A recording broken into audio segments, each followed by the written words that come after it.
छोड़ते हैं। श्री सुखदेव जी महाराज राजा परीक्षित को उद्धव गोपी समाज श्रवण कराने के पश्चात जुरासंध का प्रसंग सुनाते हैं। जुरासंध चंद्रवंशीय क्षत्रिय है, 23 अक्षौहिणी सेना लेकर के युद्ध करने निकला है। हर बार युद्ध हार जाता है। इस बार उसने किया क्या, 11,000 पंडितों को यज्ञ पर बिठाया है और उनको सावधान किया है कि देखो पंडित जी, यदि हम जीते तो आप सबको इतना दान दक्षिणा देंगे कि घर पर बैठे बैठे ही जीवन कट जाएंगे, कहीं जाने आने की आवश्यकता नहीं पड़ेगी। और यदि हमारी हार हुई तो तुम सबको एक साथ सूली पर लटका देंगे, सबको मारेंगे। अब तो ये बेचारे 11,000 पंडित सब डरे हुए हैं, जल्दी जल्दी मंत्र पढ़ रहे हैं, आहुति छोड़ रहे हैं, जुरासंध की जीत हो जाए। जुरासंध युद्ध के लिए निकला है किनसे? श्री कृष्ण और बलराम जी से। मथुरा वासियों को तंग करता है जुरासंध, उनसे युद्ध करता है। इस बार श्री कृष्ण भगवान और श्री बलराम जी युद्ध मैदान में आकर के खड़े हुए। जब जुरासंध अपनी सेना लेकर के सामने आया तो कन्हैया कहते हैं बलराम भैया से कि भैया ये तो बहुत सैनिक हैं और हम दो ही लोग क्या कर पाएंगे, एक काम करते हैं, भाग चलते हैं। बलराम जी ने कहा कि नाक कटवाओगे, युद्ध के मैदान से भागने में शोभा है, वीरों की शोभा है कि युद्ध मैदान में युद्ध करे, पीठ दिखा करके जाओगे तो सबका नाक कटाओगे। कन्हैया कहते हैं भैया आपको नाक की चिंता पड़ी है, यदि हम जीत गए, जुरासंध हार गया तो आप सोचिए उन 11,000 पंडितों का क्या होगा। जुरासंध उन सबको सूली पर चढ़ा देगा, इसलिए भैया हम तो भाग रहे हैं, आपको जो करना हो सो करो। इतना कह करके कन्हैया बड़ी तेजी से भागे हैं। जुरासंध चिल्लाता है देखो रण छोड़, युद्ध का मैदान छोड़ करके भाग गया, रण छोड़ है, ये तो कायर है, कापुरुष है। और भगवान का एक नाम प्रसिद्ध हुआ, रण छोड़ राय। बोलिए रण छोड़ राय भगवान की जय। प्रभु ब्राह्मण देवताओं के भक्त हैं, ब्राह्मण देवताओं को कष्ट होते हुए कैसे देख सकते हैं। उन ब्राह्मण देवताओं की रक्षा के लिए सरकार ने ऐसा अपमान सहना भी स्वीकार किया, कायर कहलाना भी पसंद किया। प्रभु भाग करके गए, एक पर्वत पर चढ़ गए। जुरासंध ने पर्वत के चारों ओर आग लगवा दिया, चारों ओर अग्नि की लपटें। कन्हैया ने सोचा आप कहाँ जाएं? लाला ने याद किया श्री विश्वकर्मा भगवान को। विश्वकर्मा जी को आदेश दिया कि समुद्र में एक नगरी का निर्माण कीजिए, तत्क्षण निर्माण होना चाहिए। विश्वकर्मा जी ने समुद्र में द्वारिका नगरी का निर्माण किया, सोने की नगरी है द्वारिका। नगरी का निर्माण हुआ और कन्हैया भाग करके द्वारिका नगरी में जाकर के छिप गए। जुरासंध ने देखा कि युद्ध के लिए कोई सामने नहीं, वापस लौट गया। उसको ऐसा लगा कि जब युद्ध का मैदान छोड़कर कन्हैया चले गए तो हमारी जीत हो गई, इसलिए वो ब्राह्मण देवताओं को खूब दान दक्षिणा देकर के उनको संतुष्ट करता है। इसी द्वारिकापुरी में रह करके श्री बलराम जी का विवाह रेवत महाराज की कन्या श्री रेवती जी के साथ हुआ। श्री बलराम जी का विवाह हो गया तो कन्हैया ने सोचा कि इनका ब्याह हो गया, हमारा विवाह कैसे हो, क्योंकि बड़े का ब्याह हो गया तो छोटे ज्यादा देर प्रतीक्षा नहीं कर सकते हैं। श्री सुखदेव जी महाराज कहते हैं कि राजन, कुंदनपुर के राजा हैं भीष्मक जी, उनकी पुत्री है श्री रुक्मिणी जी। रुक्मिणी जी का भाई है रुक्मी। रुक्मी अपनी बहन रुक्मिणी का विवाह शिशुपाल के साथ करना चाहता है, परंतु श्री रुक्मिणी जी तो कन्हैया को ही अपना पति मानती हैं, उन्हीं से विवाह करना चाहती हैं। सगाई हो गई है, विवाह के ज्यादा दिन नहीं शेष हैं। रुक्मिणी जी सोचती हैं कि हम क्या करें, तब वे एक पत्रिका लिखती हैं, एक लेटर लिखती हैं, लव लेटर लिखी है कन्हैया के नाम का। सोचती हैं संबोधन क्या करें, क्योंकि स्वामी का नाम लेना ठीक नहीं है और ये मर्यादा भी है, पत्नी अपने पति का नाम नहीं लेती है। एक जगह कथा होती थी, वहां पर व्यास जी संकीर्तन कराते थे। कहते क्या थे, कलिया मर्दन कंस निकंदन देव की नंदन तो शरणम। और सब लोग गाते थे कालिया मर्दन कंस निकंदन देव की नंदन तो शरणम। सब कीर्तन करते थे, पर एक मैया चुपचाप बैठी रहती थी। अब मैया घर गई, सोचती है कि सब लोग संकीर्तन करते हैं, हम कुछ संकीर्तन करते नहीं, क्या करें। वो संकीर्तन करे भी कैसे, क्योंकि देवकी नंदन उसके पति का नाम है। पति का नाम नहीं ले सकती है, इसलिए संकीर्तन करती नहीं। तो उसका दिमाग बड़ा तेज है। अगले दिन उसने समझ लिया कि हमको संकीर्तन कैसे करना है। अगले दिन कथा सुनने के लिए आई। जब व्यास जी ने कहा कलिया मर्दन कंस निकंदन देवकी नंदन तौ शरणम, तो ये क्या कहते हैं, कालिया मर्दन कंस निकंदन चंपा के पापा तौ शरणम। प्रभु का नाम ये ले ली। इनकी भावना है कि भगवान का नाम ले रही, पति का नाम लेना ठीक नहीं, इसलिए बच्चे का नाम लेकर के संकीर्तन करती हैं। ये परंपरा है भारत की, पति का नाम पत्नियां नहीं लेती हैं।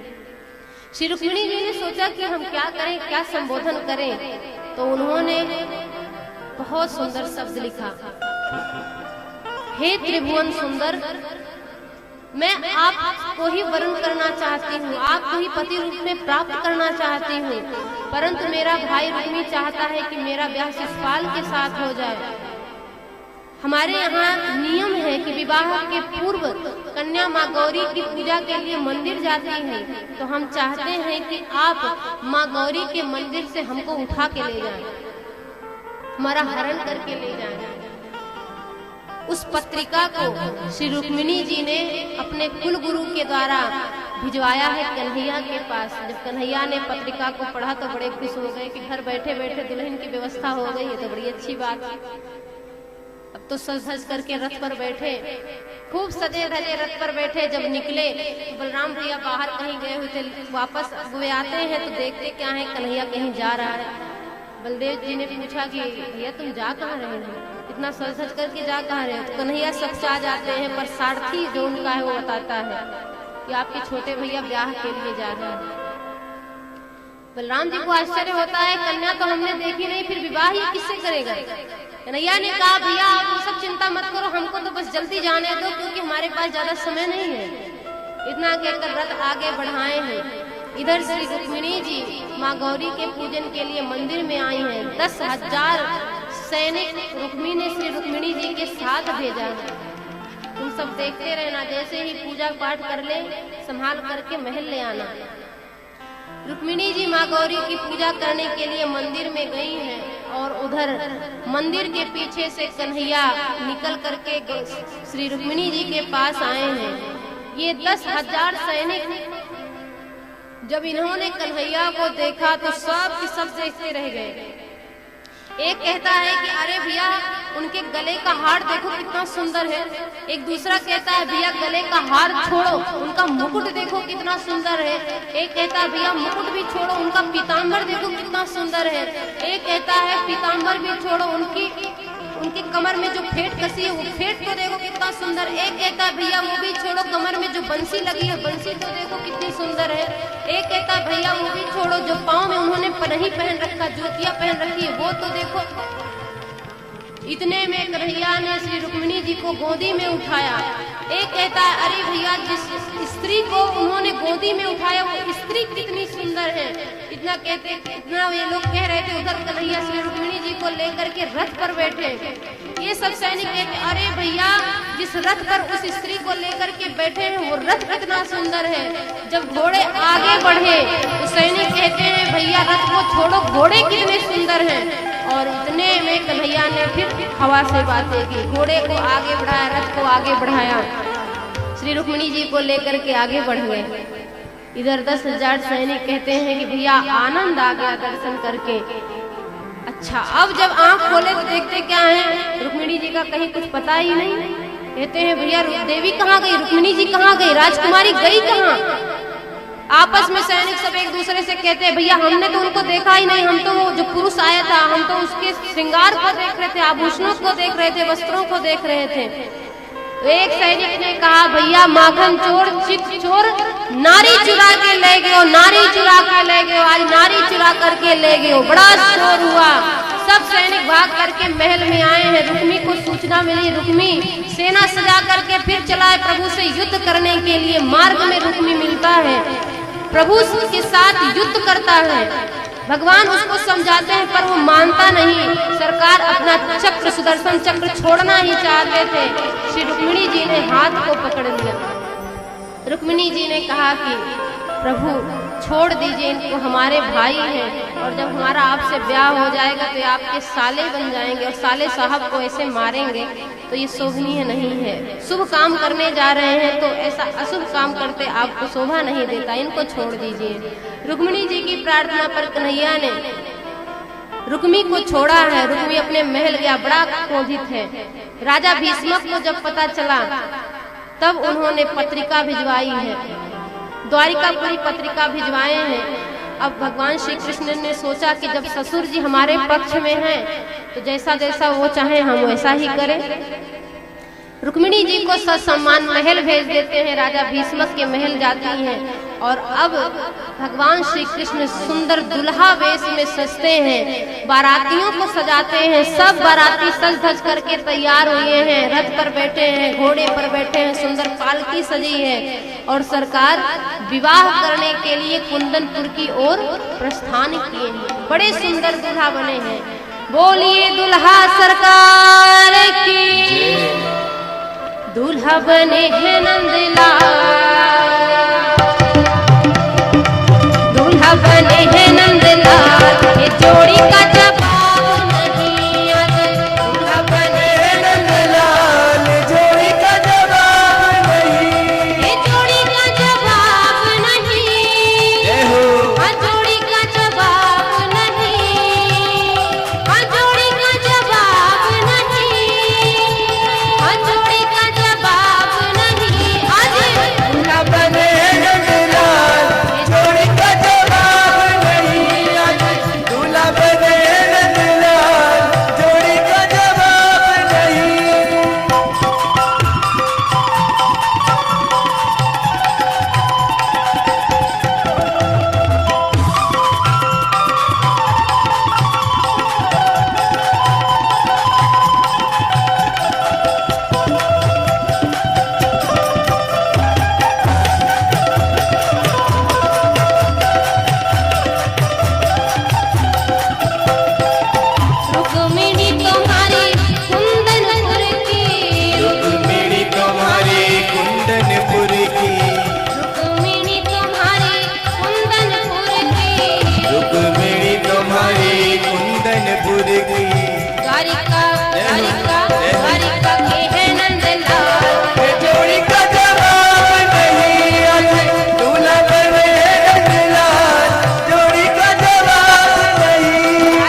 बड़े विधि विधान के साथ महाराज भीष्मक जी अपनी पुत्री का विवाह संपन्न कर रहे हैं। वरमाला अर्पित करने की बारी जब आई तो सबसे पहले श्री रुक्मिणी जी ने प्रभु के गले में वरमाला अर्पित की है। इसके पश्चात भगवान श्री कृष्ण श्री रुक्मिणी जी के गले में वरमाला अर्पित किए हैं। देवता जय जयकार करते हैं, बोलिए रुक्मिणी वल्लभ भगवान की जय। जोड़ी ऐसी नहीं इस जग में, जोड़ी ऐसी नहीं इस जग में, जोड़ी ऐसी नहीं इस जग में, जोड़ी ऐसी नहीं इस जग में। नजरे उतारो बारंबार, नजरे उतारो बारंबार, का जवाब नहीं, तू न बने रंगलाल, जोड़ी का जवाब नहीं, तू न बने रंगलाल, जोड़ी का जवाब नहीं। जोड़ी का जवाब नहीं, जोड़ी का जवाब नहीं, जोड़ी का जवाब नहीं,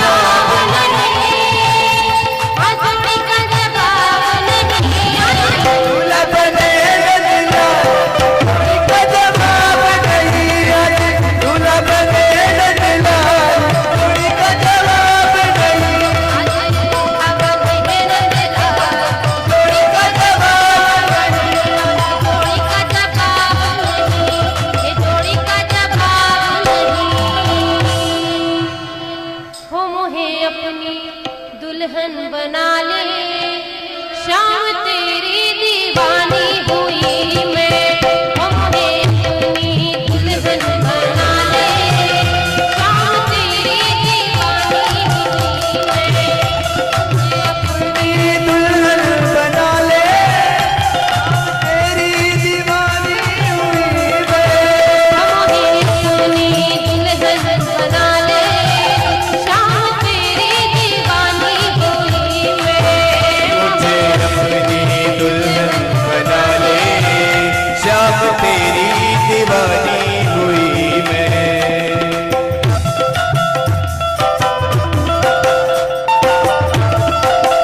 जय हो।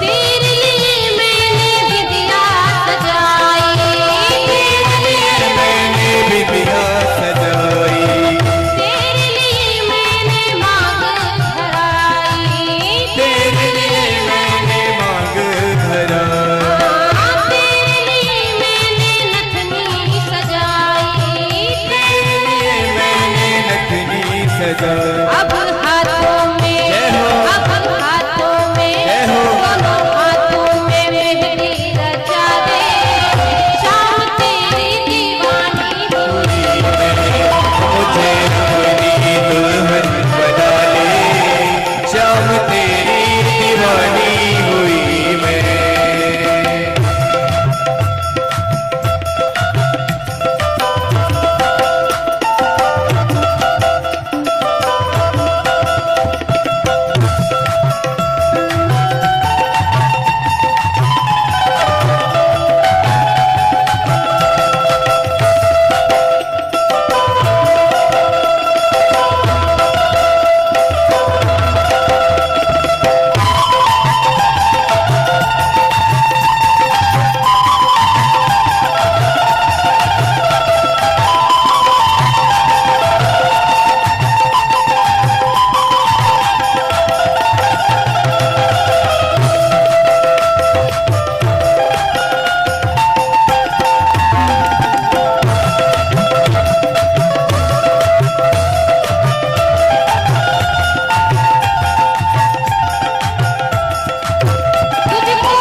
भगवान